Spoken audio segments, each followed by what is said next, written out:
Hello role जी। हाँ hello, आ गए आप? Good afternoon sir. Good afternoon. आपके डिवाइस का नाम क्या है? एचपी? HP है सर शायद। हाँ right right. Rishabh? Yes, sir. Done, Huh? sir. Done. Okay. So Prashant is there? No, Monica. Monica? Yes, sir. You can start. Okay, sir. A very warm good evening to one and all present here. It's a matter of immense pride to stand here before all of you this evening. On behalf of School of Computer and System Sciences, JNU, New Delhi, we are delighted to offer a gracious welcome to all of you. For this session, we have with us Dr. Ruhul Amin sir from Department of Computer Science and Engineering, Dr. SPM International Institute of Information Technology, Naya Raipur, Chhattisgarh, India. Let me take this privilege to introduce Dr. Ruhul Amin sir. Sir received doctoral degree in Computer Science and Engineering from the Indian Institute of Technology, Dhanbad, Jharkhand. Sir has authored many technical research papers published in leading international conferences and peer-reviewed international journals from the IEEE, Elsewhere, Springer, John Wiley, etc. His research findings are published in top-cited journals such as IEEE Transactions on Cloud Computing, IEEE Transactions on Consumer Electronics, IEEE Internet of Things, IEEE System Journal, Ad Hoc Networks, Computer Networks, Future Generation Computer Science, Journal of Network and Computer Application of Elsewhere. He is an associate editor of Security and Privacy Journal, published by John Wiley.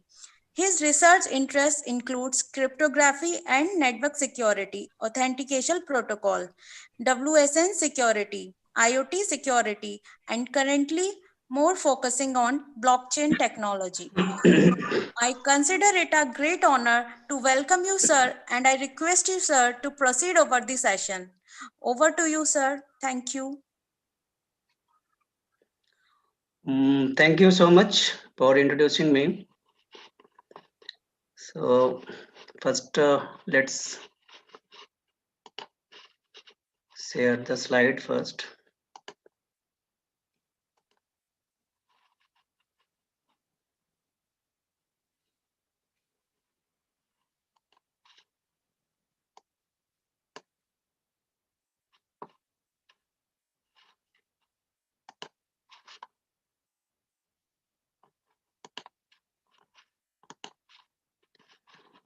Karan sir, my PPT is visible?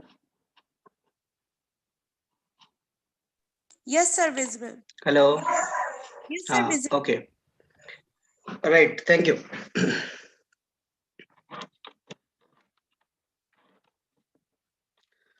Thank you so much. And first of all, I thanks to all the participants for joining in the second half of this FDP program.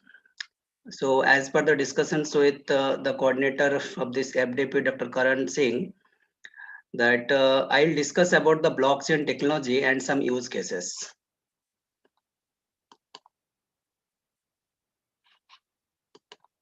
Right.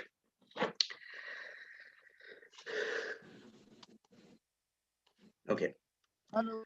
So these are the things that I'll discuss in this seminar. That the basic. Hello. Yes, sir. Yes. Sir, my voice is clear. Yes. 1 minute. Rule 1 minute. Yes, sir. Yes. Sir आपका 4 o'clock पे है sir. 4 o'clock sir. अच्छा 4 o'clock है. ठीक. Yes sir. I will share the schedule. Okay sir. We continue. Okay sir. So in this seminar that basically I'll discuss the basic things of blockchain. Okay. And already, as this seminar is for cyber security, I hope you people have understood some basic things of cryptography, like hash functions and digital signatures, asymmetric cryptography. So I'll revisit these things also in a briefly. Okay. Then we'll discuss the basics of blockchains. I'll discuss the what is about the blockchains, right? Characteristics of blockchains, types of blockchains. Okay. And the other things I'll discuss that is associated with the blockchain, that is smart contract, right?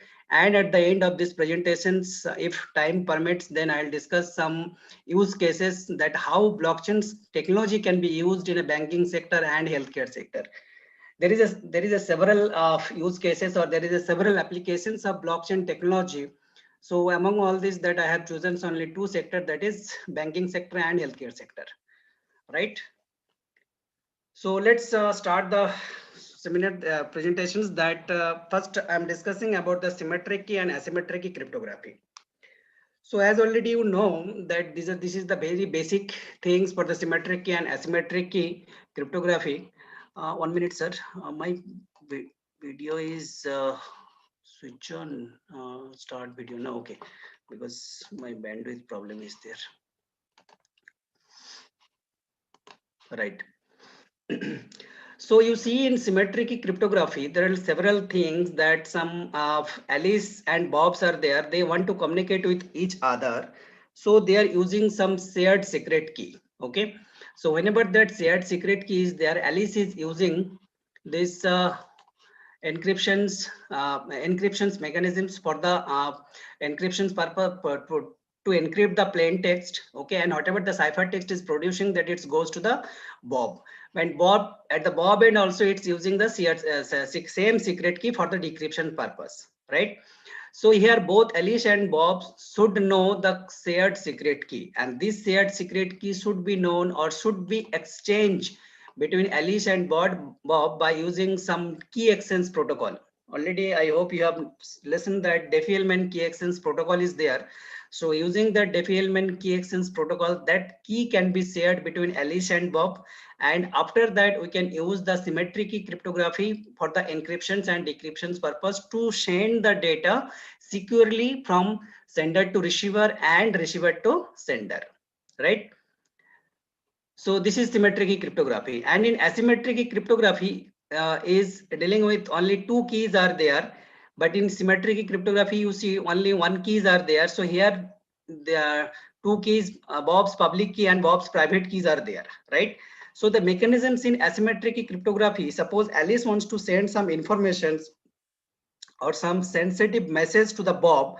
So that time Alice will use public key of Bob for the encryption purpose. If Alice wants to do some encryptions, then Alice can use the public key of Bob for the encryptions. And this crypto system or this system or this technique has been designed in such a way at the decryption side, if Bob is using his private key, then the Bob will get the original message from the ciphertext. So if Bob is using the decryption mechanisms on ciphertext using the private key, Bob will get the original message. So this, why I'm discussing these things, this asymmetric cryptography is having a huge applications in blockchain technology, right? Okay. 1 minute. Clear all drawing. Right. Thank you. Text draw.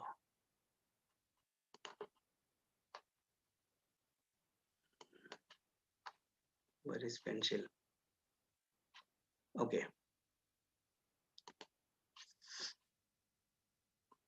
Sorry.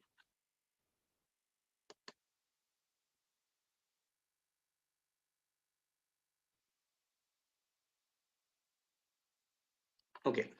So you see over here that how we are using or how can we use the asymmetric cryptography in blockchain. Suppose there are 4 persons, okay, Alice, Bob, Eve and Jane is there.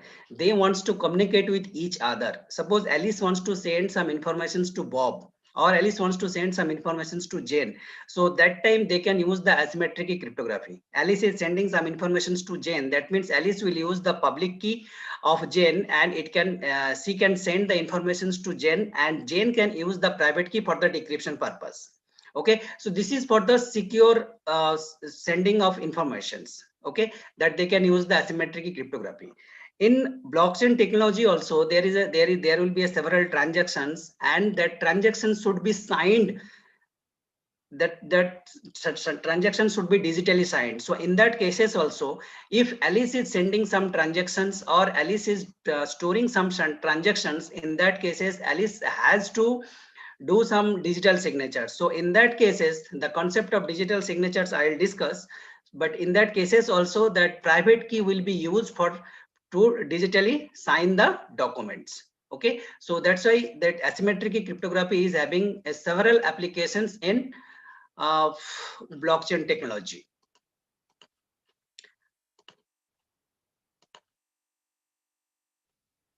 What problem? Right. Let's now start the blockchain concept. Okay. Right. So before starting the blockchain concept, first let's try to understand about the some banking system. Okay, so if in traditional banking systems, if you think that if you want to transfer some money from one person to another person, then you have to take a help from bank. Suppose this is one bank and this is the another bank, so that connections is required, and definitely there should be some third party. Okay, the example of third party, that MasterCard or PayPal or Visa or Western Union is there. So these third parties are required to complete your transaction. Suppose one account holder is there, he wants to send some amount of money to the another account holder. So in that cases, it will go via some banking mechanism, but at the end some third party will be there, that using the third party, the receiver end will receive that amount. Okay, so you see that in the traditional banking system, the complete thing is dependent upon the third party. So if somehow or if some problem third parties is not working or some issues are there, then you cannot do the transactions. First thing. The second thing is the processing time. Okay, definitely as it is depending on the third party, so it is taking some processing time, right? It's taking some processing time, so that the time complexity or for sending the amount from one account to the another accounts, it will take much time. And already you know, so if you are doing that type of transactions, definitely you have to pay some transactions. Okay, so these are the problems are there in the existing solutions, existing traditional banking systems whenever some transactions is happening, right?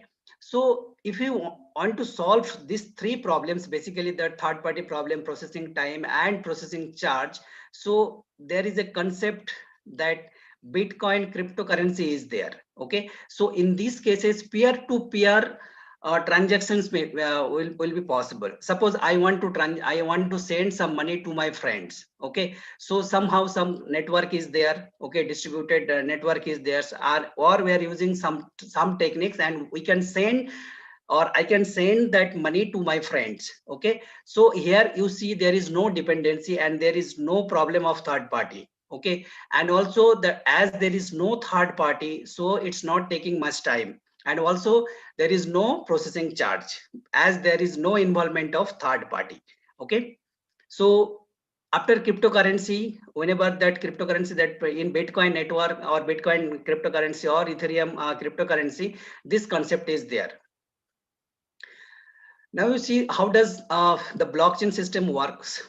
Just very briefly, I'll give in details that how blockchain system work. Suppose there is a request is coming from on users, okay, or there is a several transactions from several users, so that transactions will be represented in a block. That means inside this block there should be a several transactions, maybe 10 transactions or 15 transactions or 12, 13 transactions. And whenever this block is creating, that block will be broadcasted to all the nodes of the network. And definitely that network will be the distributed or decentralized network. There will be a several nodes. Okay, and whenever that all the nodes are receiving that block, they will validate that block and also the transactions. Definitely some mechanisms are there. I'll discuss how to validate that block. After receiving that block, that all the nodes will validate that block. And once the validations is complete, then that block will be added to the blockchain network and the transactions will be verified and executed. The thing is, whenever this block is added to the blockchain's network, so after adding this block into a blockchain network, you cannot change anything, right? So here you see that all the nodes are participating to validate the network, to validate the block and the transactions, right? So this thing is there. So brief overview, that is blockchains, how blockchain system work. Now next thing is that blockchains and Bitcoin. There is a confusion between a blockchain and Bitcoin, because we have several, maybe all of you have listened the term Bitcoin and also the blockchain, and sometimes you think that blockchains, Bitcoins are the same things, but it's not the same things. Okay, Bitcoin is completely cryptocurrency. Okay, so which is basically helps to send the information, send the amount of money to from one account to the another account. That means from one address to the another address. Okay, and it is completely distributed in a distributed manner, right? And there is no central party or there is no centralization concept.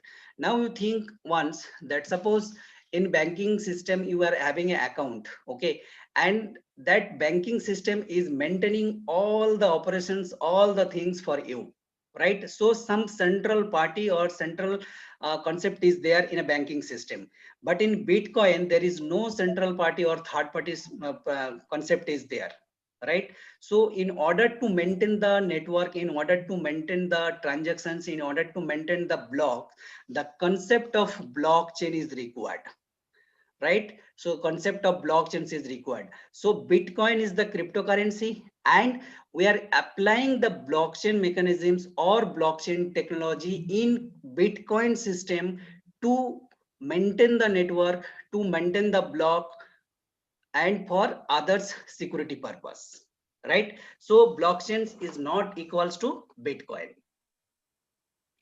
Now we see the concept of centralizations, decentralizations, and distributed system. So it is the centralization system. What does it mean about the centralization system?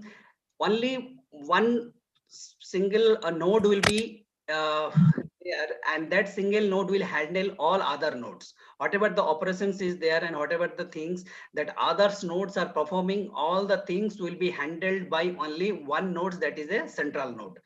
Now you think, what is the problem of these centralizations? Why the blockchain technology is important nowadays?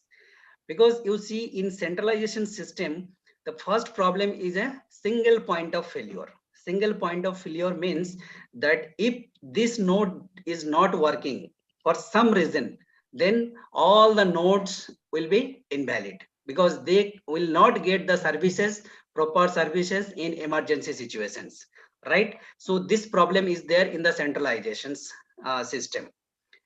If in decentralization systems, you see that there are several coordinator nodes. So this is the coordinator nodes, right? This is also the coordinator node. This is also the coordinator nodes, and all these coordinator nodes is having several other nodes. That node can also participate for the communications, for sending the informations. But in this decentralized network, suppose this coordinator node fails, there is a chance, and there is a mechanisms also that this node can join under this coordinator node to get the services, right? So it's better than the centralization system.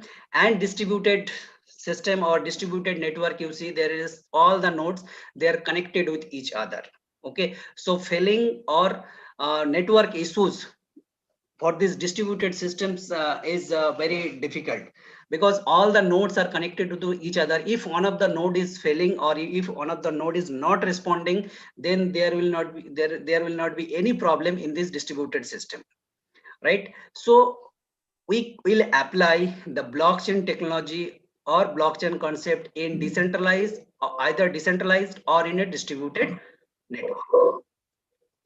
Now, what is the concept of blockchain? You see, the concept of blockchain is telling a decentralized computations. First, the term decentralizations is there.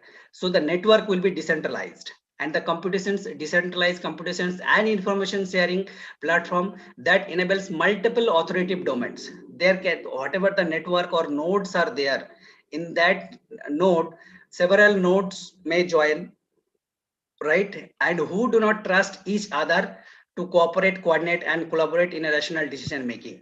So, and whatever the nodes are joining in this network, they will not trust each other, right? For sometimes in a centralization system, we are trusting, okay, whatever the things that I am doing, okay, he will do because he knows me. Okay, so some trust kind of thing is there in a centralization system, right? But in this blockchain's network, there should not be any trust, that who do not trust among the participants or among the nodes, right? And they will cooperate, coordinate, and collaborate also for taking some decisions, right?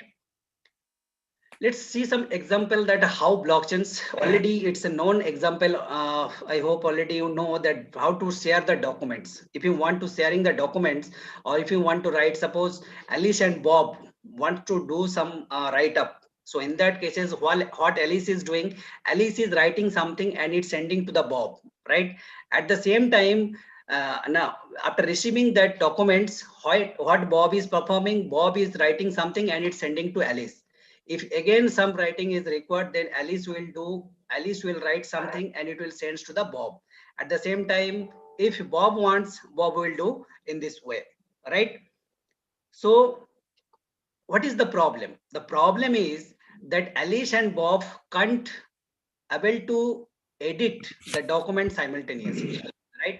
So this problem is there in a traditional way of document sharing. And if you want to solve these things, already we are using the concept that is Google Doc sharing. If you are sharing the Google Doc file, so we can able to edit the simultaneously the documents. Okay, suppose 5 persons are there or 10 persons are there, we are sharing the documents among the 10 persons, and if they want, they can edit or sharing the documents. But what is the problem?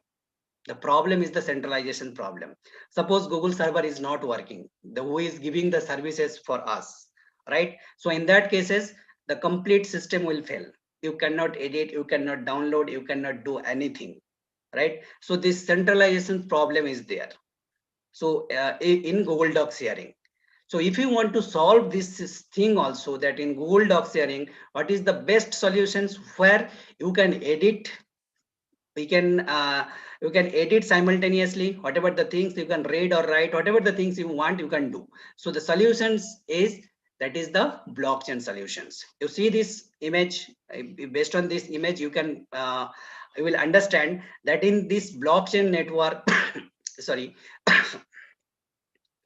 Alice and Bob are there. They are connected in a blockchain network. Okay, Alice is editing the documents as per her wishes. Bob is also editing the documents as per his wishes. And at the end, whenever the writing is completing, that it's maintaining the consistency. Okay, that means whatever the things is written by the Alice and whatever the things is written by the Bob, the consistency is maintaining, so that there should not be any issue. And in these cases also, there is no centralization issue. You see that in this system, Alice will keep her own copy of documents and Bob will keep his own copy of the documents, and they can independently write in their documents. So there is no dependency. Previously, it was the dependency was there. Okay, so it was no dependency. The blockchain platform will ensure the information that they are entering inside the documents, they are getting synchronized with each other, right?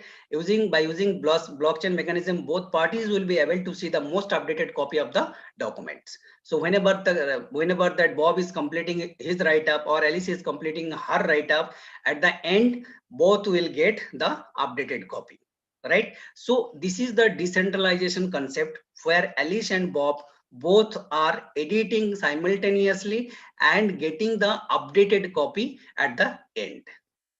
Okay, so this is one of the solutions by using the blockchain technology.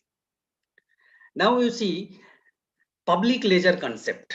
Before understanding the concept of blockchains, we should take the concept of public ledger. Okay, because the blockchains will works like a public ledgers. Now we have to see that how public ledgers is working. Just you look these images here, several nodes are there. So here 7 nodes are there, and 7 nodes are maintaining their copies. Okay, suppose this node is doing some transactions to this node, then this node is maintaining, and this node is also maintaining, and other nodes is also maintaining the same copy. Suppose this node is doing some transactions, and the same transactions will be maintained by all the nodes, and this is the chain of the network. This is the chain of the network, which is called blockchain. Okay, so in this public ledger, how it is doing that every node maintains a local copy of the global data sets, and the system ensures consistency among the local copies, because whatever the transactions is making, these transactions is highlighting, or this transactions is updating in each and every node, right? The local copy at every node is identical. That it means that if you are taking the copy from this node, and if you are taking the copy from this node, these 2 nodes, the copy will be identical, and the local copies are always updated based on the global informations. And public ledger is a database of all the historical informations which is available to everyone. That means you see whatever the informations or whatever the transactions is happening in this network, everyone can see, everyone can see that transactions, and that transactions or informations will be available to everyone, right?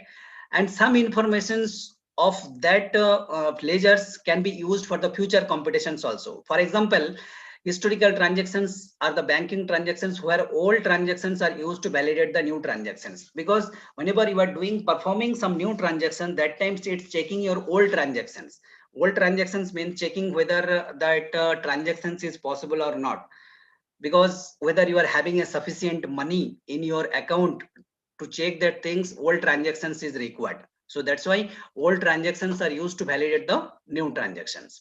Now let's see one example of public ledgers. Then we'll understand about the concept of public ledgers, where suppose some 4 persons are there: Alice, Bob, Eve, and Jane. Okay, initially Alice is having 100 rupees. Suppose 100 rupees are there with Alice. So in that cases, you see the same thing is reflecting to all the accounts of others. You see for Bob it's also 100, right? For Jane also it is 100. For Eve also it is 100, right? So here for everyone that same amount is there, right? Now if Alice wants to do some transactions 50 rupees, then this is credited to Bob's account. What does it means? You see that public ledger, what is doing, it's updating Alice to Bob 50 rupees, Alice to Bob 50 rupees, Alice to Bob 50 rupees, Alice to Bob 50 rupees. What does it means? Eve can tell now Alice is having only 50 rupees in her account, because Alice had sent 50 rupees to Bob. At the same time, Jane can also know these things. Now the second transaction, suppose Bob is sending 30 rupees to Eve. The question is whether it is possible to send 30 rupees by Bob to Eve. Yes, because Bob is having 50 rupees. How it is? Because everyone knows in this network that Bob is having 50 rupees and he is sending 30 rupees to Eve, right? So if it is there, you see another thing is adding. Bob to Eve is 30 rupees, Bob to Eve to 30 rupees, and similar way Bob to Eve and Bob to Eve, right? So every time whenever some transactions is happening in that public ledger, that information is updating. That means everyone can know about the informations of that ledger, right? Now Alice is trying to send the 80 rupees to Jane. These transactions will be denied by Eve, Jane, and Bob. Why? Because Eve, Jane, and Bob knows that Alice is not having sufficient amount, because Alice was first, initially it was 100, because this information is with everyone. Alice already sent 50 rupees to Bob. That means only Alice is having 50 rupees. So Alice is trying to send 80 rupees. So as it is an invalid amount, so if Jane and Bob will not give the permissions to do the transactions, right? So it's not possible. So this is basically the concept of public ledger. So that means you see over here that if you want to do the transactions, you have to take the permissions of the other node. If other node is giving the permissions, then only you can do the transactions in this public ledger concept. This is cryptographic hash functions. Already you know about the cryptographic hash functions, that there should be an arbitrary length. From that arbitrary length, you will get the fixed length message, right?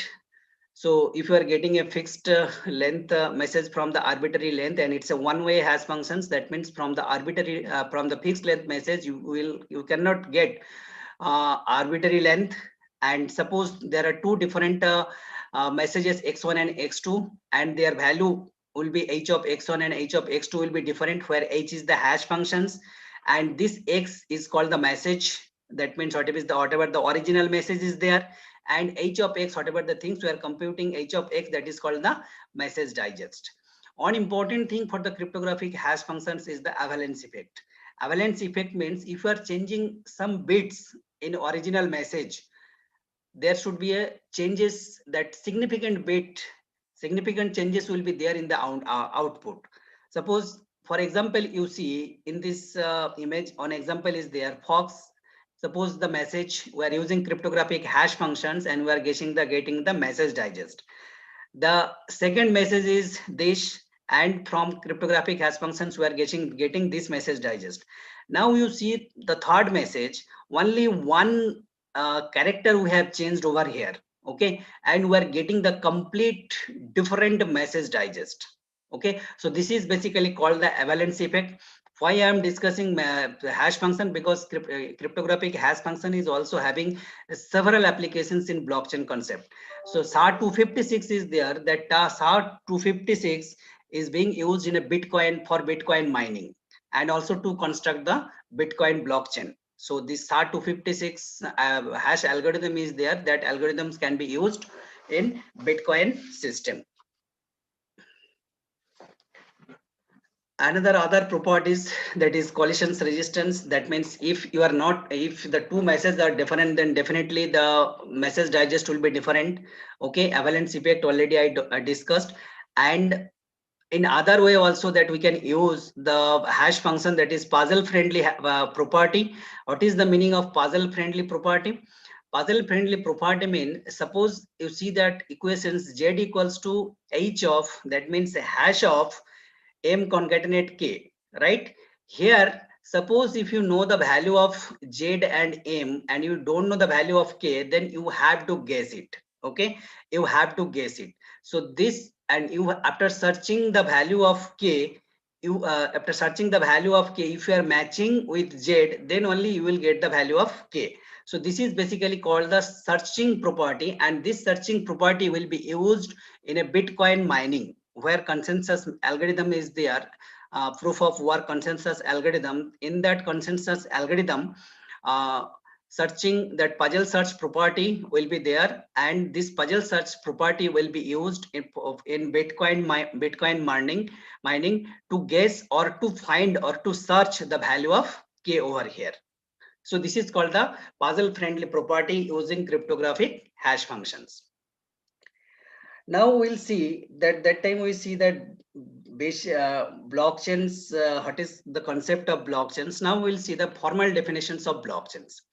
The formal definitions of blockchains is, that is a blockchain which is open distributed ledger and that can record the transactions between two parties efficiently and in a verifiable and permanent way. What is the meaning of open? Open means accessible to all. That means if it is a public blockchains. Okay, distributed, no single party will be there, right?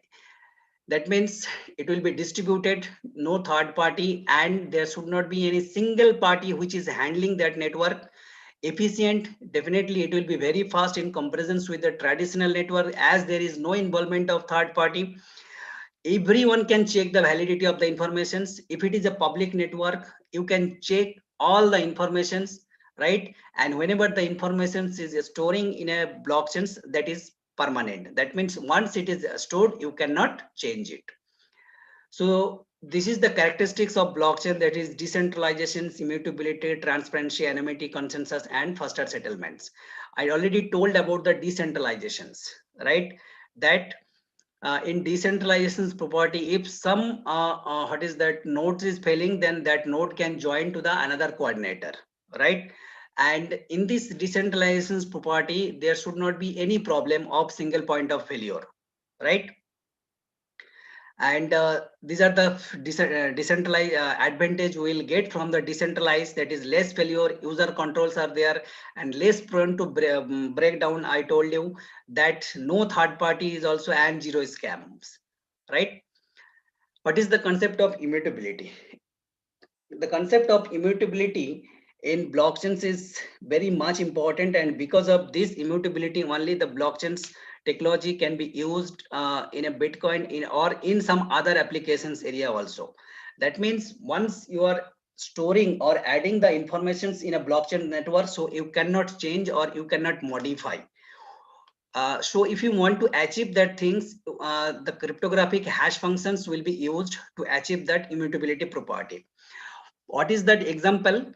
It looks here that suppose there is a block 0, block 1, and block 2. So in that cases, suppose in block 0, some informations will be stored in a block, right? So in that cases, suppose some hash functions is there. Okay, so this hash functions means hash of all the informations of this block, and this is stored over here. And there is a and this hash will be stored as a previous hash of the next block, right? Again, this hash is calculating based on the informations of block 1, and this hash will be also stored as a previous hash of the block 2. And in this way, the block will be stored and block will be connected, right? Now you think, suppose one of the data, if you are going to change this data, if you are changing over here, what does it mean? It will be reflect to all the blocks. That means block 1 and block 2 also, and block 3, block 4, so on. Okay, so you cannot change. You cannot change the data once it is storing in a blockchain network. So that is the very beauty property of the blockchains. And it's providing the cryptographic hash functions. Transparency means, already I told that in public ledgers that every node can check the informations and every node are getting the updated copy. So that means it's providing the complete transparency. And already if you are thinking about the transparency, that means in each and every sector or each and every organization needs transparency, right? If you think about the government sector or private sector or in some other sector, transparency is, because this is the big problems nowadays also, that we are thinking that this thing is happening, but we don't know how it is happening, what are the operations they are performing. So the transparency is important, and for this transparency also, that blockchains is very much important. And nowadays several companies are working to achieve the transparency for in each and every system, because it's very much important for every system. What is the concept of anonymity? Anonymity concept in terms of Bitcoin, that there are several nodes or there are several peoples that who are using the Bitcoin system. That system will generate one address. Okay, suppose 256-bit address are generating, and that address will be used for sending or receiving the amount. Okay, and based on that address, no one can get or no one can reveal the real identity of that user. Okay, so we can say that anonymity is preserving in Bitcoin network. And consensus mechanism, that you think about the consensus mechanism that I told about the centralization system and decentralization system. That centralization systems is supporting or handling by some party, right? But in decentralized system or distributed system, no third party is there to maintain that network or to maintain that system. So how it will be? So in that cases, Bitcoin system or Ethereum system, that they are using some consensus. Consensus means that whatever the nodes are there, there should be a few nodes, that nodes will act as a miner. Okay, and that miner will give or that miner will solve some puzzles, and after solving that puzzles, they can add that transaction list, or they can add the block into the blockchains. And whenever that miner is solving that puzzles, other miners, that means other nodes, are also have to agree on that solving that puzzles. That means you are taking, or that system is taking the consensus from the that systems is taking the consensus from the taking the consensus from all the nodes, right? So that's why this consensus is mechanisms, and it is very much important protocols for the validation purpose. Faster settlements means what? That means already I told that there is no involvement of third party. As there is no involvement of third party means there should not be any third party processing. Third party processing is not there. That means the transactions or the communications will be very faster. And there is another concept that is called the smart contract concept. Based on that smart contract concept also, we can design a system that will be the faster in comparison with the traditional system. Now we'll see the types of blockchain. That basically 3 types of blockchains are there. That public blockchain, and what is that private blockchains, and consortium blockchains. Now if you see that public blockchains, that is here all the nodes, that means in that network anyone can join, right? Anyone can join into this network, so as it is a public. And another important thing, that all the nodes can take the participations as a consensus node, right? Like in Bitcoin system, if you are also joining as a node in a Bitcoin system, and if you want to do the mining, you can also do the mining procedure. Okay, so as it is a public. And also this network is secured. That means public blockchain network is secured. Okay, and the fourth property, that is whatever the data that we are writing in a blockchains, it will be recorded for the permanent, right? That means you cannot change. I told you about the immutability property. So this is basically the concept of public blockchains, and some advantage and disadvantages there. And we can use that public blockchains, that is Bitcoin, Ethereum, Litecoin, or NEO. And we can use these public blockchains in some use cases like voting system or voicing opinion.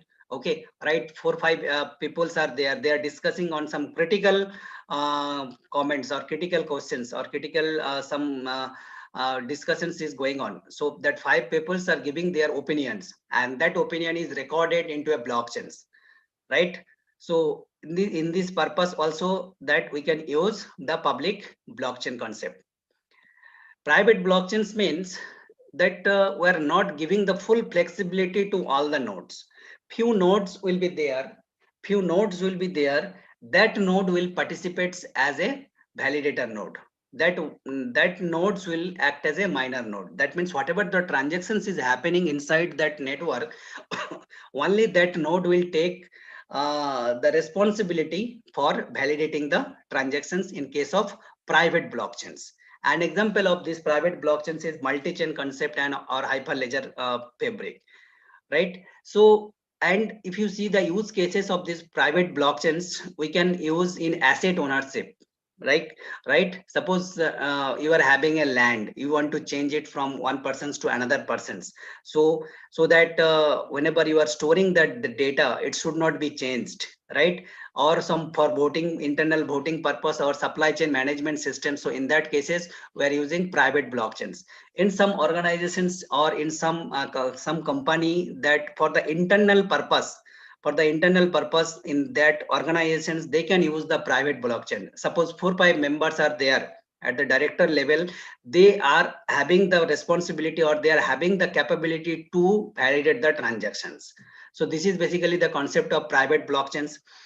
And another is consortium blockchains. We can think that is or federated blockchains, that some public or private concept will be there, and these private blockchains is not completely decentralized. Okay, and some trust issues, like in public blockchains, that its transparency was there, but here it may not be transparent, because you see in private blockchains, suppose 4-5 members are there, they are taking the decisions for the transactions, or they are taking the decisions or for some operations, right? So maybe there should be some biasing, but in case of public blockchains, it's not visible. Like in consortium blockchains, here also some restricted access is there. Some nodes will be there, that node will be act as a validator node, and some nodes will be there as a member node, and it's a partial decentralizations. Okay, control is granted to a group of individual nodes. Okay, and similarly in the consensus process, only pre-approved nodes can take a part. So this node will be approved by the system, that this nodes will take the part for the consensus. Okay, and this is also faster, more scalable, and privacy. So this is a consortium blockchains we can use for the public consortium. Example of consortium blockchain, that Marco Polo, Energy Web, IBM Food Trust. Okay, banking, payments, or food ranking systems, that we can use the consortium blockchains. And if you see the comparisons among this type of blockchains, that access property anyone can do in public blockchains, but some in a single organization, some party or some nodes can do these things. And in a federated or consortium blockchains, read write for multiple selected organizations. Okay, so in this way, that we can comparisons in terms of speed, efficiency, security. Also this proof of work or proof of stakes are there. So these are the consensus mechanisms, right? And here you also see that pre-approved participants are there for the validating the block or for validating the transactions. Immutability property, nearly impossible to temper, could be tempered. Why it is could be tempered? Because it's maintaining by the internal people of the organizations. Okay, so there is a chance of tempering, right? And consensus process. Okay, and network should be decentralized. This is partially decentralized, and this is federated or consortium blockchain is also partially decentralized. So I told about the digital signatures, where we can use the digital signatures. Suppose in a Bitcoin system, one party or one person is doing the transactions. That means that transactions will be stored as a digitally signed.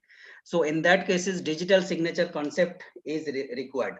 There is a protocol that is called elliptic curve discrete elliptic curve digital signature scheme. That elliptic curve based concept is using in Bitcoin network for the purpose of digital signature, right? And these digital signatures will provide for the authentic, can be used for document whether the content of the document is authenticated or not, for the identity of the sender, and for non-reputations also. So the concept of digital signatures is there should be some hash algorithm.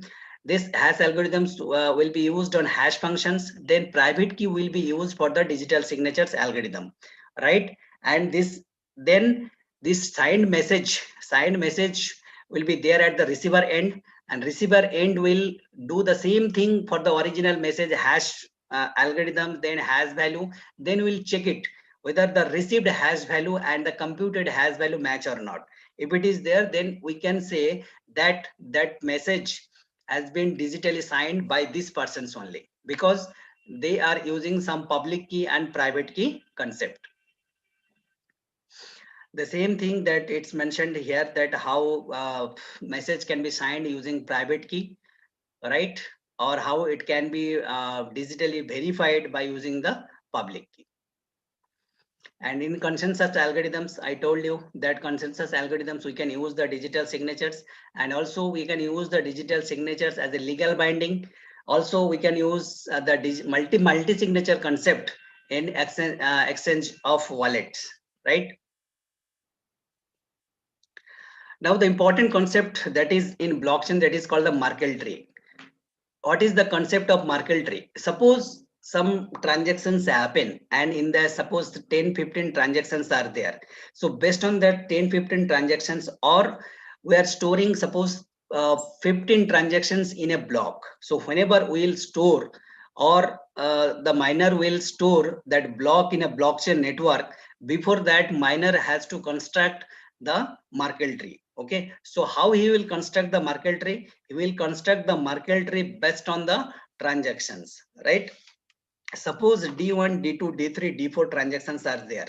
What is the mechanism to calculate the Merkle tree? The Merkle tree can be calculated by using the hash value, right? So we are taking hash of D1, we are getting A00, and in for same in the same way that we are taking the hash value a hash of D2, okay, and we are performing here A0 hash of A00 A01, right?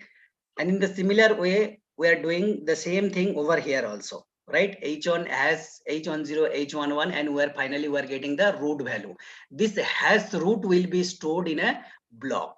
Okay. Now you think, suppose I am changing something in D2, right? Something in D2. So that means if you are changing something over here, so it will be reflected in root hash, because already we know about the avalanche effect of the cryptographic hash functions. So whenever we are changing something, so the root value will be changed. So it will be quickly detected if something is changing in the transactions. So this is basically called the Merkle tree. Now, if you see that the component basically in a block, so there will be two things: block header and block body. So in block header, there should be some previous hash value, some mining statistics will be there. That means some nonce value, some difficulty target, and timestamp at what time you are doing the transactions, right? And Merkle tree root. That Merkle tree I discussed that informations will be also stored, right? So all these informations will be there as a block header, and in a block body, list of transactions, right? Suppose 15 transactions I told you, or 13 or 12 transactions. So list of transactions will be there in a block body, and based on that list of transactions, Merkle tree will be calculated, and that Merkle tree root value will be stored in a block header. If you see this block structure and Merkle tree, you will understand. Suppose here this is the block body. That means several transactions are there, and based on that transactions, this hash value has been created, and it is stored in a Merkle root value, right? Some timestamp is there and nonce is there. So hash value of current block, this whatever the information is there, that hash value of the previous block, timestamp, Merkle root value, and nonce. Again, we have to perform the hash value, and we'll take the hash value based on this information, and this hash value will be stored in a new block, as a previous block, right?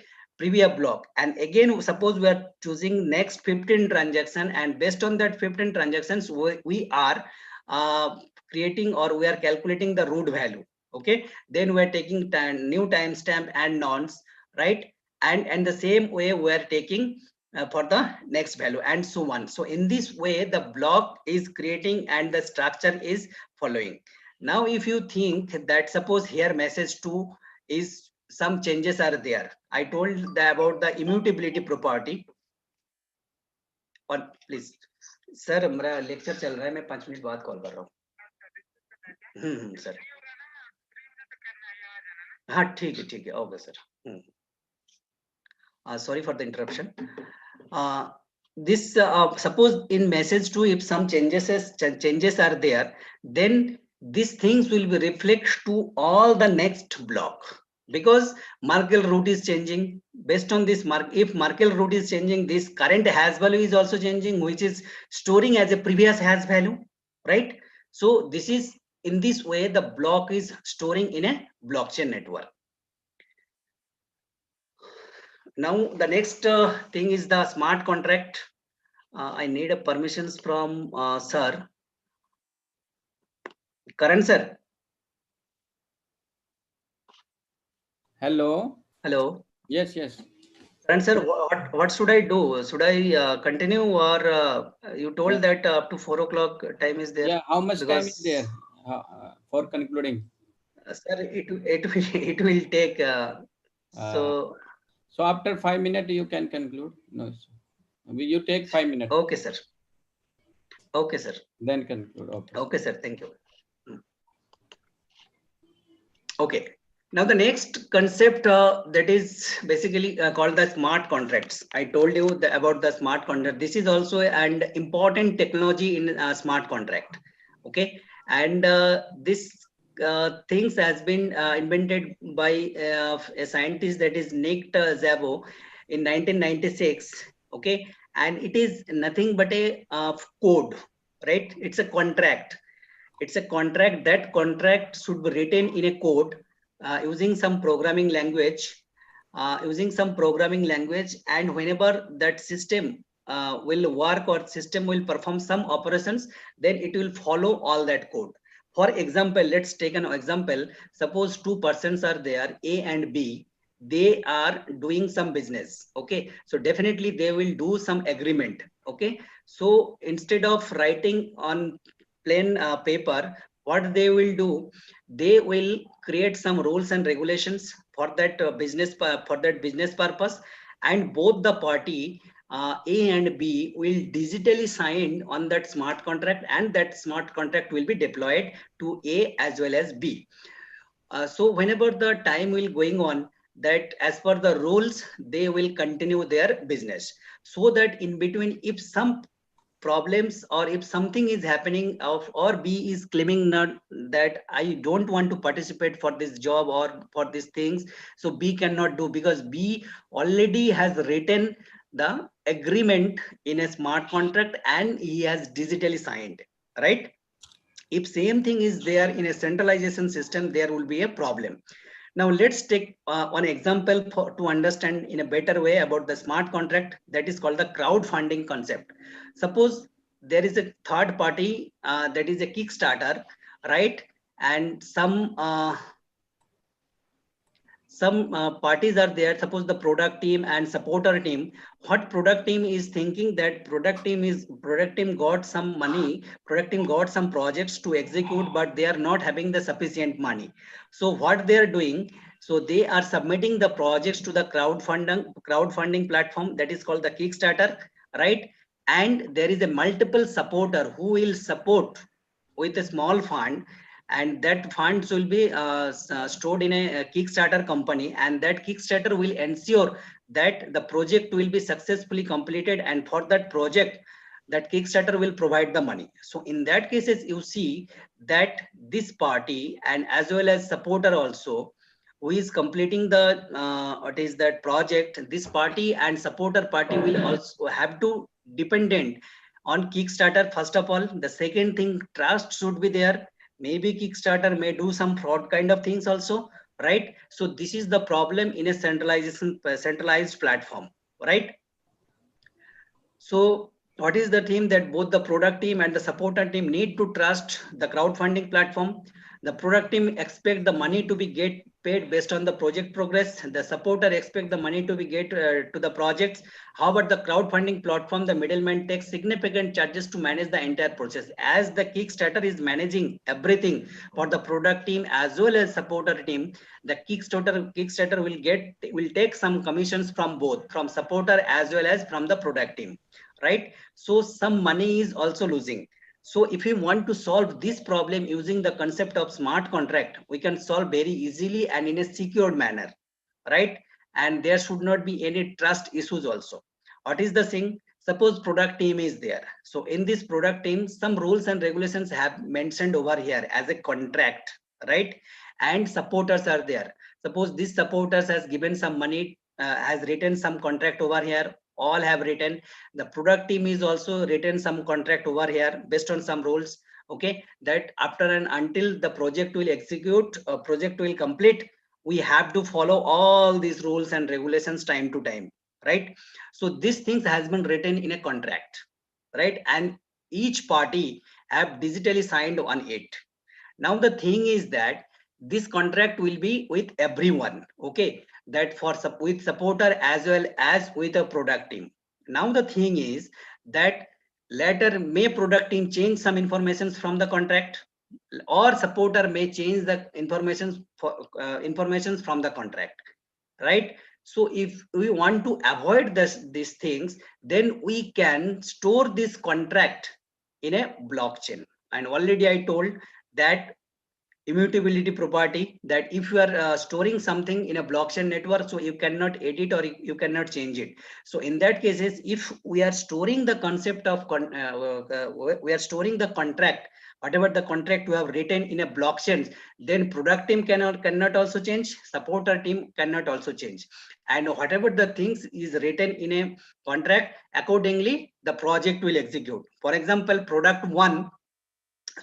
module one of the project has been executed by the product team, so that means product team will get the payment automatically, right? So everything will be mentioned in the contract. So if you want to execute or this kind of contract, there is a programming language called the Solidity programming language based on Solidity platform, that we can execute this type of contract and we can deploy for the product team as well as for the supporter team. So this thing is mentioned that this is the basically one applications I told about the smart contract uses. Okay, it will be immutable, it will be distributed, and 5 blockchain, because that smart contract we are storing in a blockchain network. And another important thing, whatever the thing it is mentioned, it should be open for everyone, can check time to time that what rules and regulations have been mentioned in a smart contract, right? So this is basically the concept of smart contract.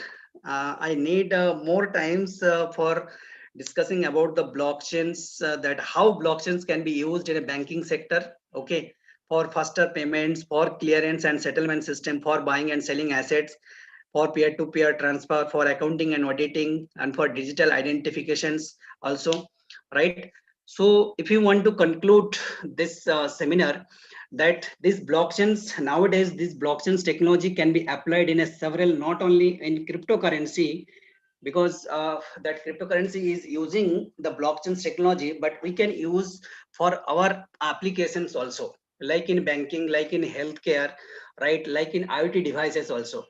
Like you see that IoT devices, suppose they are storing some informations, that is basically a centralization. So if you want to remove the concept of centralizations, and if you want to store the data securely in a distributed manner or in a distributed decentralization system, so that time you have to use the concept of blockchains, right? So in each and every system needs transparency also, immutability also, because once the data is storing, that data should not be altered. So many, because of all these properties, the blockchains is having several applications, and several companies are also doing now to implement that blockchains for several applications area,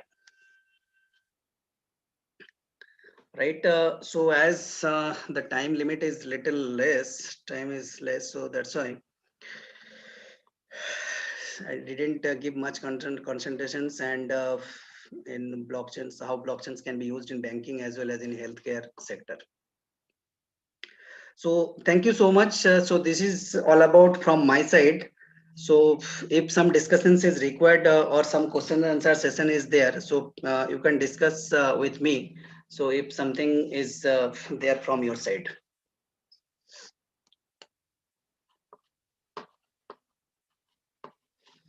Karan sir. Yes, sir. I am done. I am done from. I am done from my side. I request to participant to ask queries.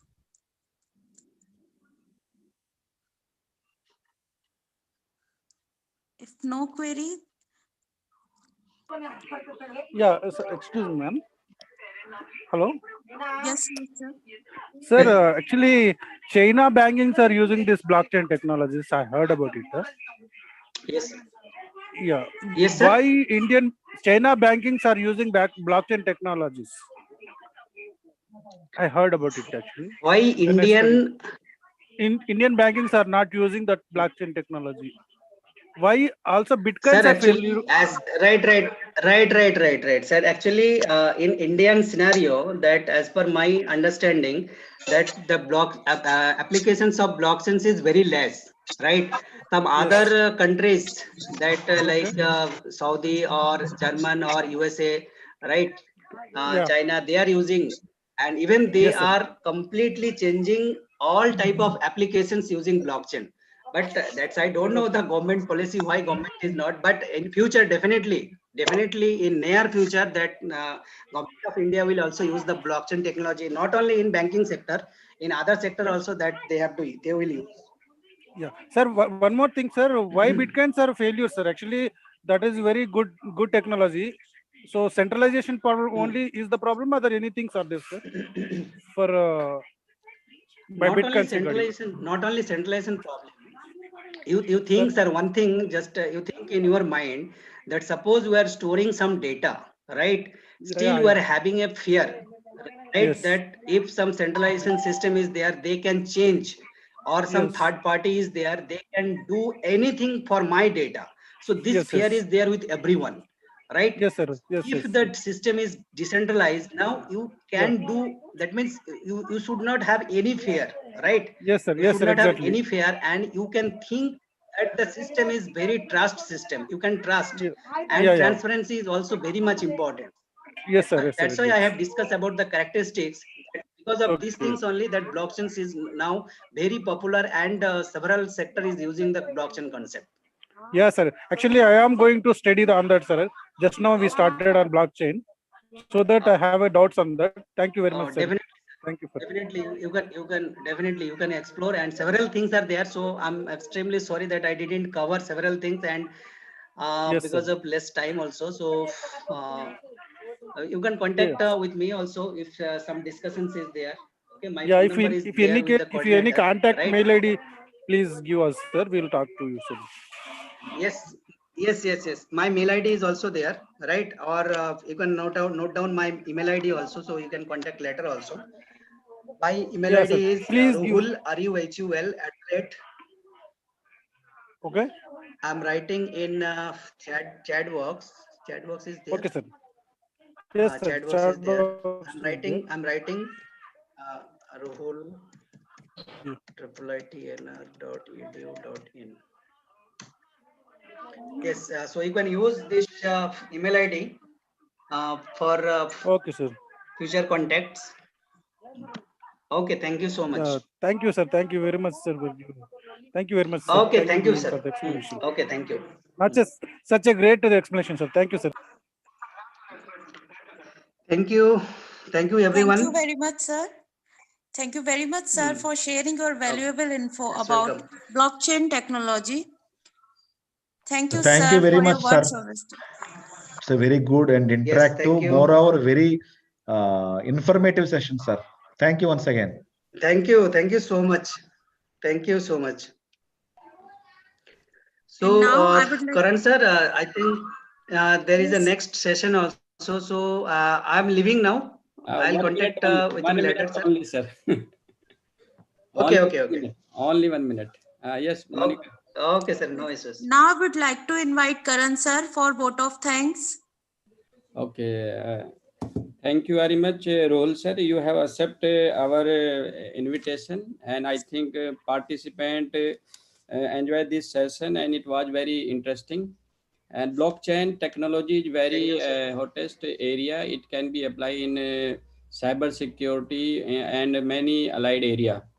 So I hope Right, in sir. future we will take your opportunity, and we will provide the more time. So thank you very much. You have Yes, sir. accepted. Definitely. Okay, sir. Thank you, sir.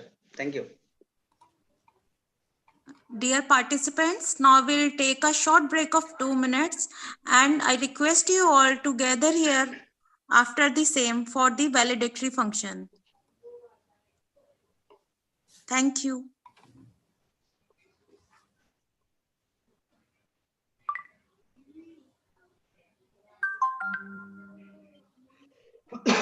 Sorry. Now, Karan sir, now valedictory session is there. Yeah. This is the ending. Your was the last session. Oh, okay, sir. So I am online for a few minutes. Okay. Yes. You just stay. Most welcome, sir. Okay, sir. No issues.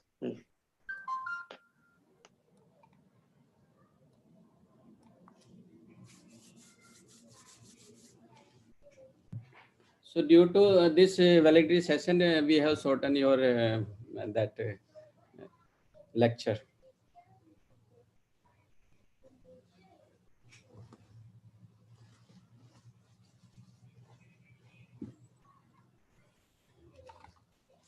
Hello Yadav sir,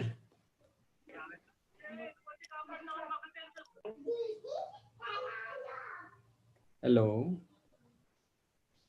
Ompal sir, जी sir. Yes, okay okay, I will call you sir.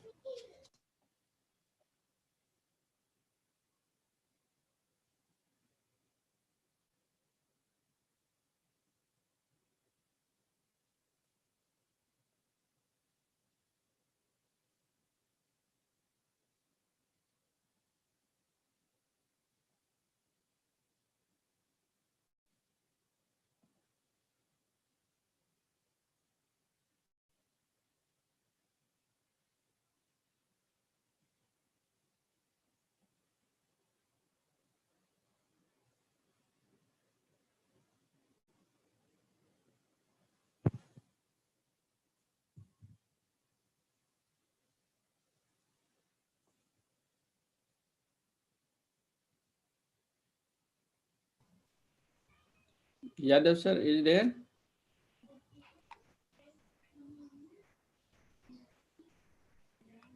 Hello.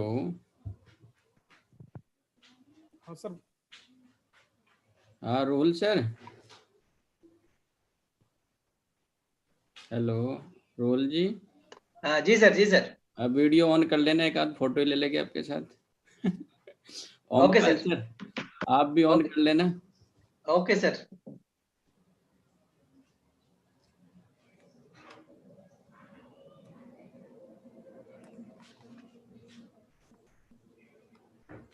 Just 1 minute, sir. No issue. Rishabh. Yes, sir. Yes, sir. You just find out to Professor R.S. Yadav and Ompal sir. Yes, Make sir. co-host. Ompal sir already co-host. Okay. Find out the Professor R.S. Yadav sir.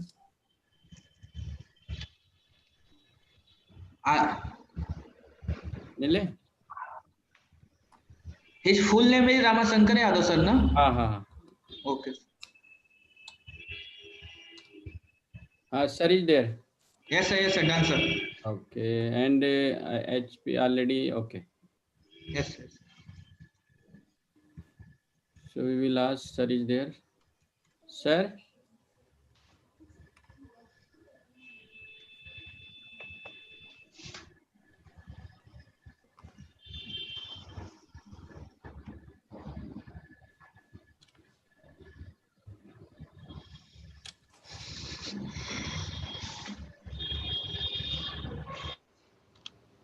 Hello. हाँ sir, आगे sir आगे. हाँ हाँ.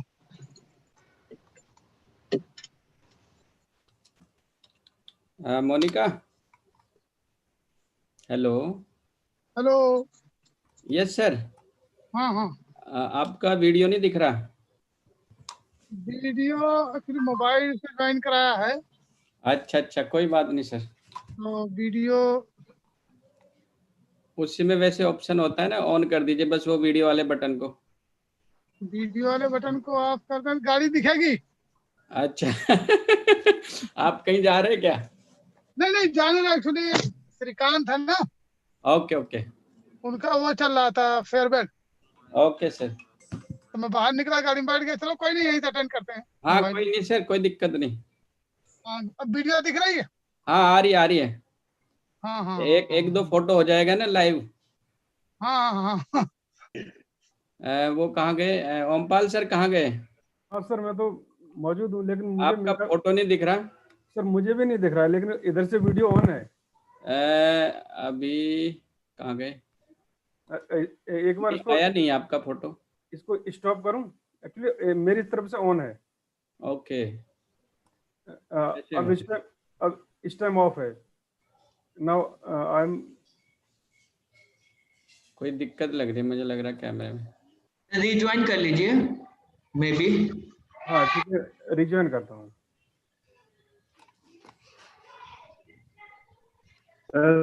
No visible. हाँ. Yes. तो current की photo है. हाँ, आप विजिबल हो गए. मैं तो आ रहा सर, हाँ और हाँ आप तो आ रहे हैं। ये नहीं आ रहे। हम्म, हमारे एक फोटो ले लेता हूँ मैं।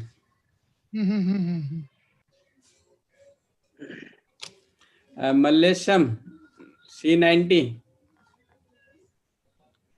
C90 Yes, sir. Coming, sir. Just a minute, sir. kindly open your video. You are in frame. Yeah.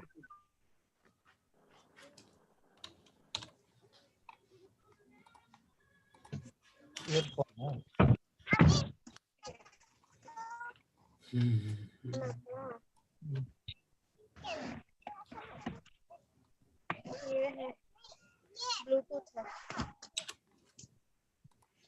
Sound है नंगिरियत मिलता नहीं ना वो अंदर चलेगा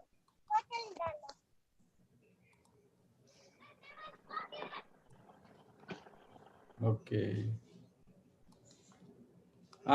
कहाँ गए प्रशांत?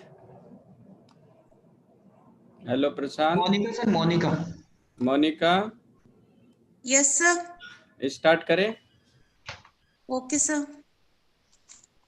सभी गेस्ट आ चुके हैं। आप भी अगर वीडियो ऑन करना चाहे तो कर सकते हैं।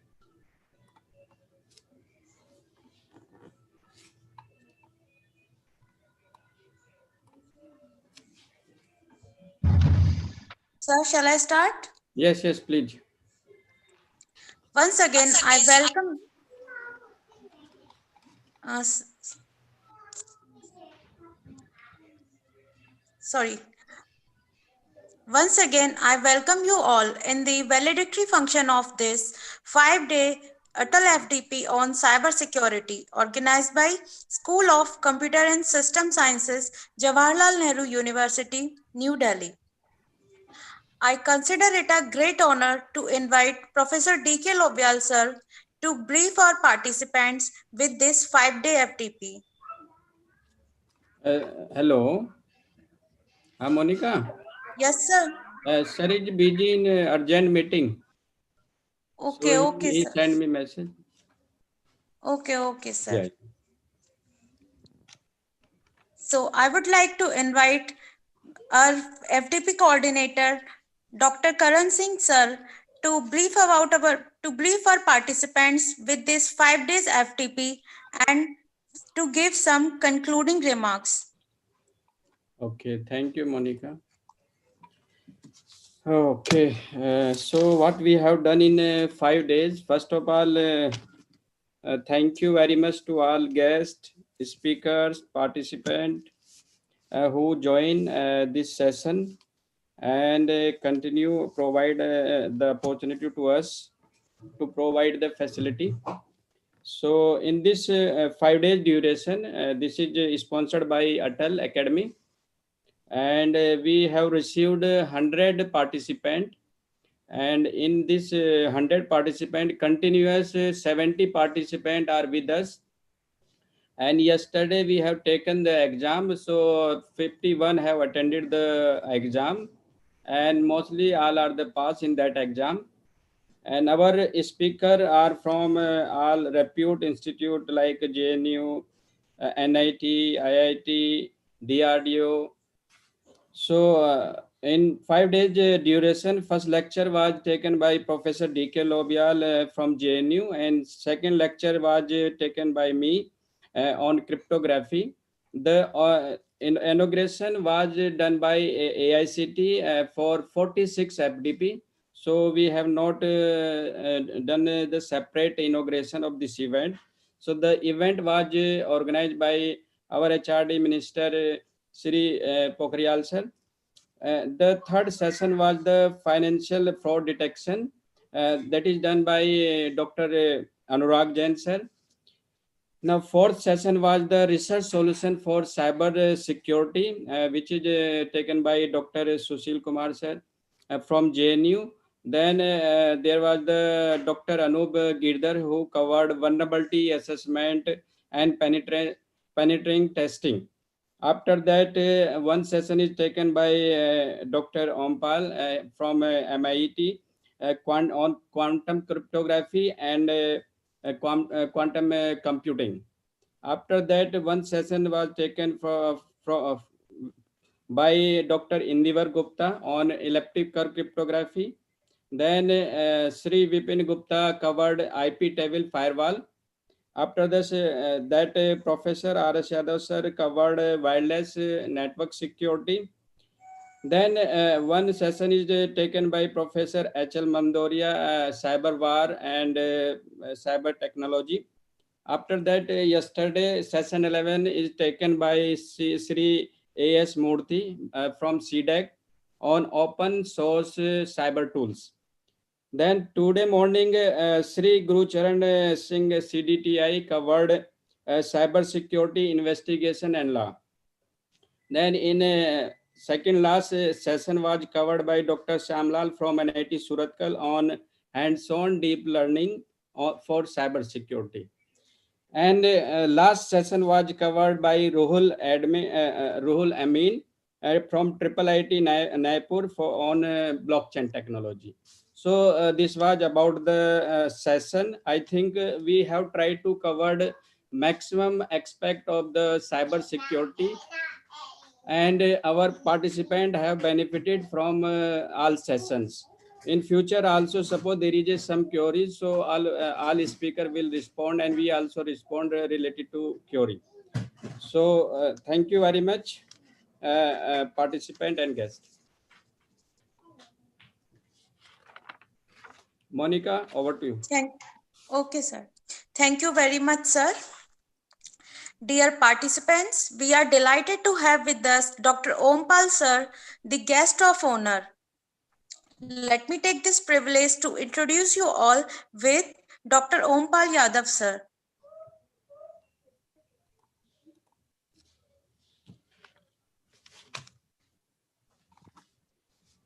Sir is working as a scientist D at Ministry of Electronics and Information Technology, Government of India.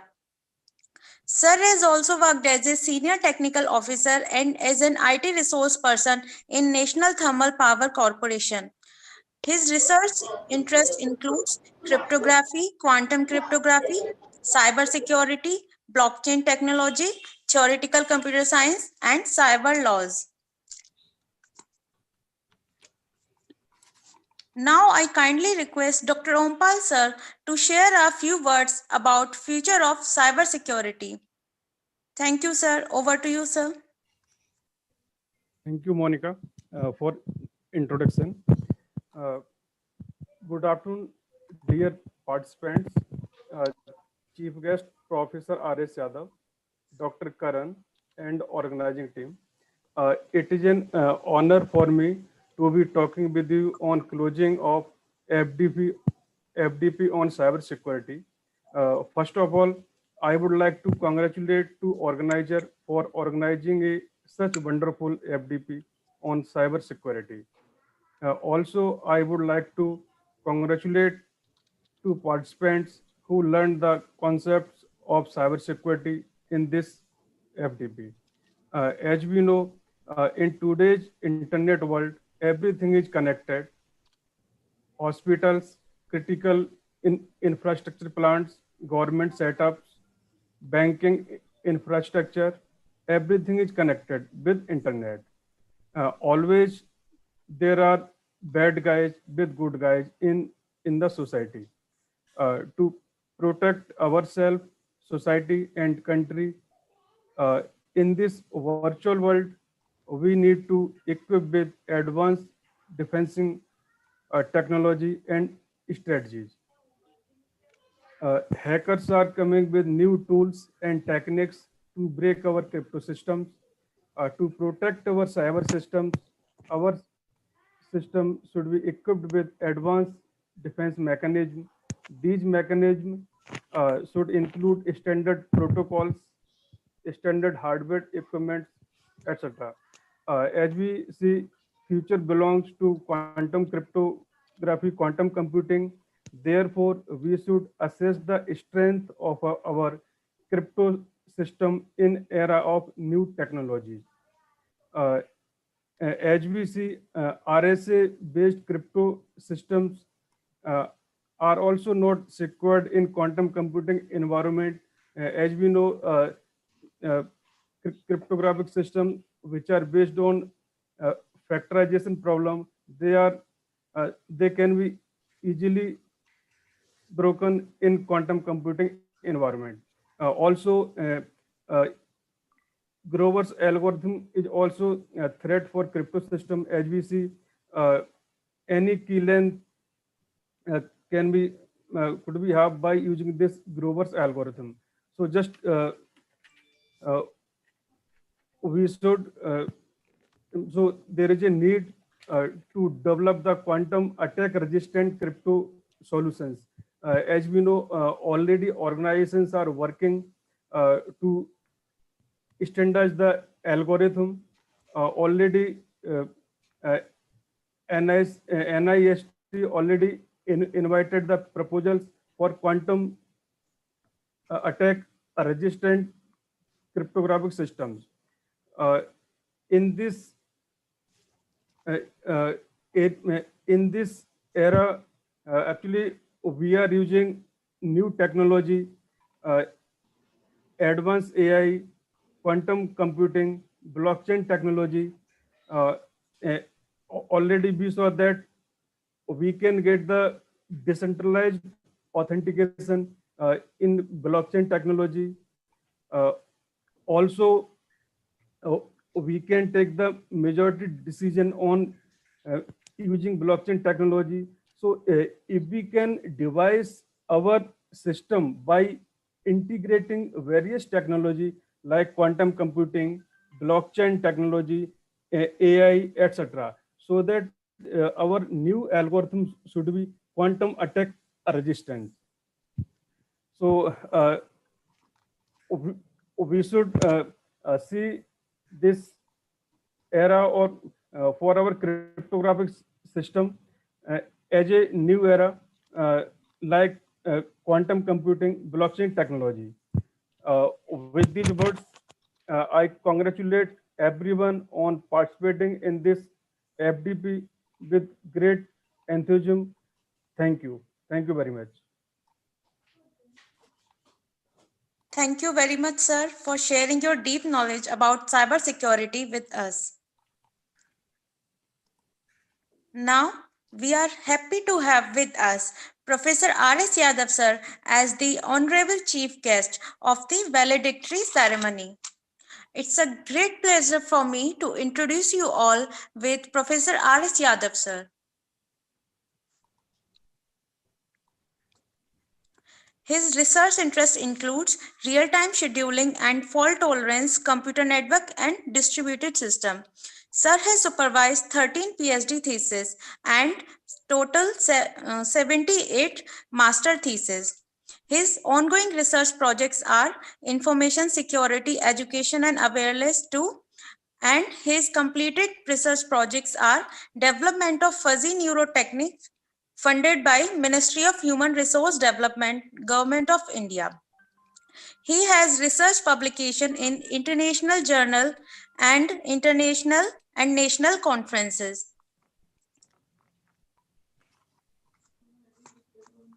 This is a much awaited event for all of us as it gives the returns to the efforts put in by all our participants throughout this session. Now it's time we acknowledge and encourage the talent of our participants for their excellence.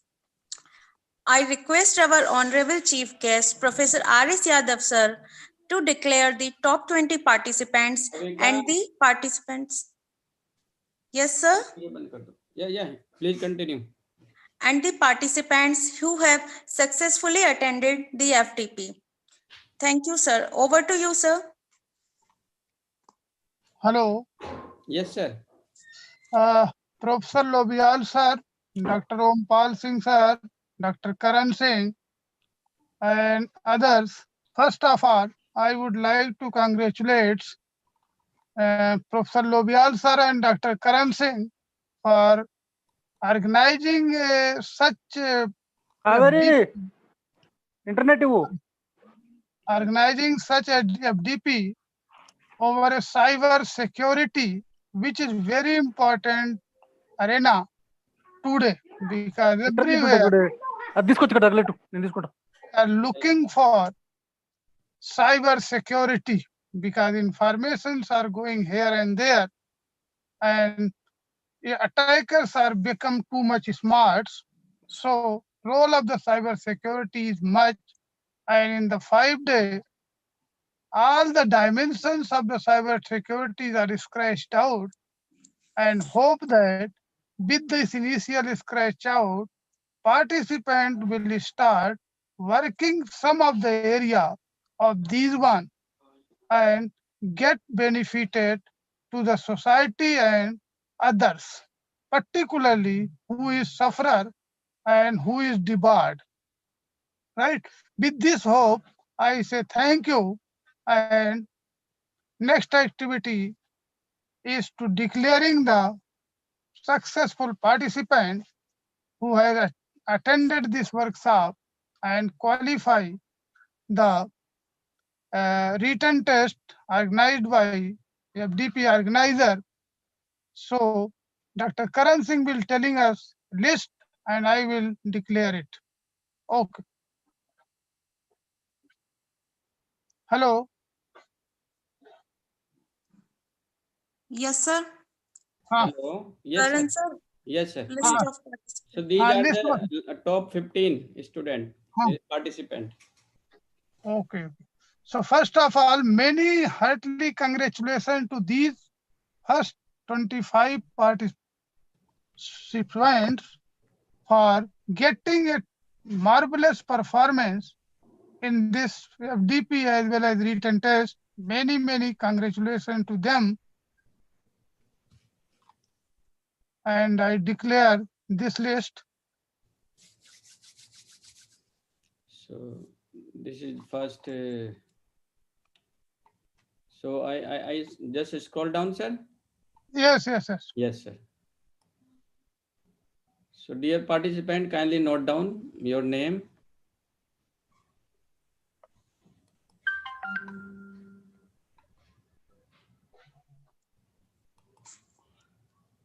Okay, sir. So these are the, sir, participant. 51 participant is there. Okay. Well. Yes, sir. Well done. Thank you, sir. Thank you very much, sir. We are so honored and privileged to have you amongst us. Okay, thank you. I will be always there. Most Thank you, welcome, sir. And now I request to our dear participants to share your feedback about this FDP program. Hello. Any participant?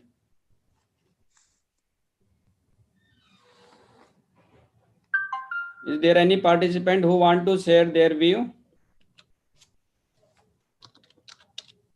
Hello. Karan Singh. Yes, sir. Yes. Good evening, मैं sir. Leave कर जाऊँ क्या? हाँ sir, कर सकते हैं sir. ठीक. Thank you very much, sir. Okay. Hello. Yes, please. Good evening, sir. This Hello. is Dr. Chandra from Christ University, Bangalore, Karnataka. Actually, I belongs to data science stream. Yeah. I have actually got an opportunity to learn many things in cyber security because cyber security is not at my specialization for the area of research. So I got a lot of motivations, attending various experts, giving real-time examples and the research problems. Thank you so much for the wonderful FDP sessions organized by you people. This is my second FDP organized by this same institute.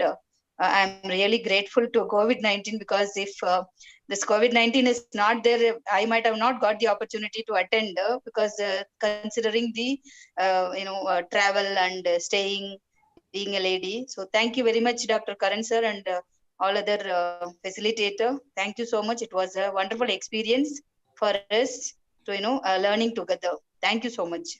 Thank you, sir. Thank you, ma'am, for sharing your precious views.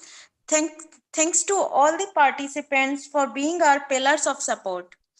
Now, I would like to invite Karan sir to propose vote of thanks. Okay. So thank you very much, Monica. First of all, we thank you as a team on the behalf of the School of Computer and System Science, Jawaharlal Nehru University, New Delhi. I thank you to my dear participant who join and continuous attend the all sessions of this FDP. I think they got benefited and fulfill their requirement, what they want from us. And after that, the most thankful persons are our speaker who deliver the informative and very interesting sessions. I think our participant is not bored, and they provide the all material which available on the websites. So we thank you to our speakers. Now after that, there is a administration of the JNU. In this, there is a vice chancellor of the university who provide the facility in JNU, and our dean, Professor T. Vijay sir, who provide the facility to in this school. After that, there are the team members. In team members, especially there are the sorry, name is there. Nitu Gautam is there. Prashant is there. Monica, Prachi, Rishabh Raj, and Imam is there. Mahima is there. Sarik is there. Tayyab Khan is there, who are working day night and the backbone of this event. So they did wonderful job. So thank you to all of you. And after that, I thank you, and we thank you to all family member of the participant, speaker, administration, and team members, because in this duration they provide the support to provide the service to each other. So thank you to all. After that, I thank you to that person who is involving in this event directly and indirectly. So on the behalf of the school, again, I thank you to all participants, guests. I also thank you to our chief guest, Professor R.S. Yadav. I thank you to our guest of honor, Sri Dr. Ompal Yadav ji. And I thank you to our guest, Dr. Ruhul Amin sir, who come and join this session in very short time. So thank you much to all of you, dear sir.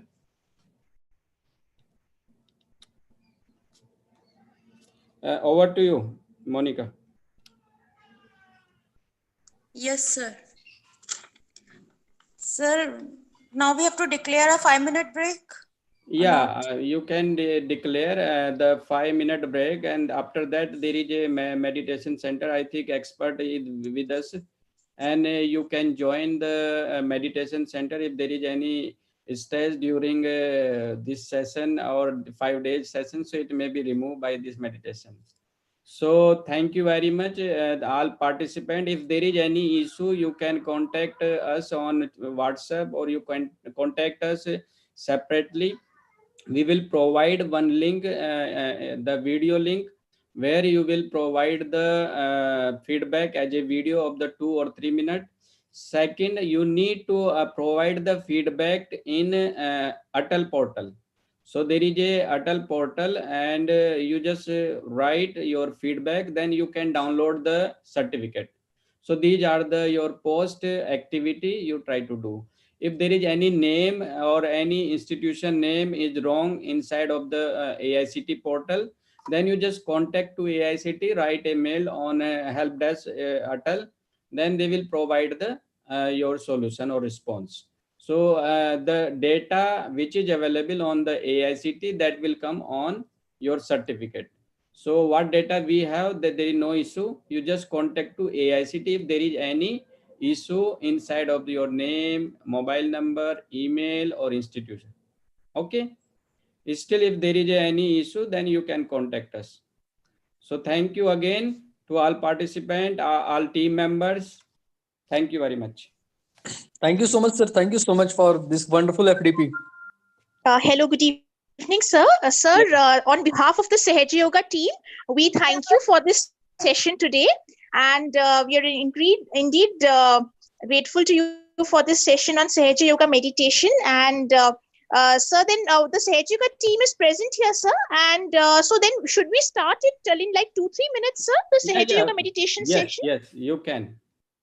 Okay, sir. All right. After So, 3 minutes we can start. So most Okay. welcome Professor Ashok Kumar Misra for this wonderful session. Already we have provided a session in our 2 FDP, which is organized by us. This is our 3rd FDP, Atal FDP. So in each and every FDP, we have taken the meditation from your side or your organization side. So again, most welcome to all of you, and we will be with you. Thank you very much. So Monica, thank you so much, sir. Yes, sir. after 2-3 minutes, we will assemble for meditation. Okay. Okay, okay, sir. Thank you. Thank you, sir.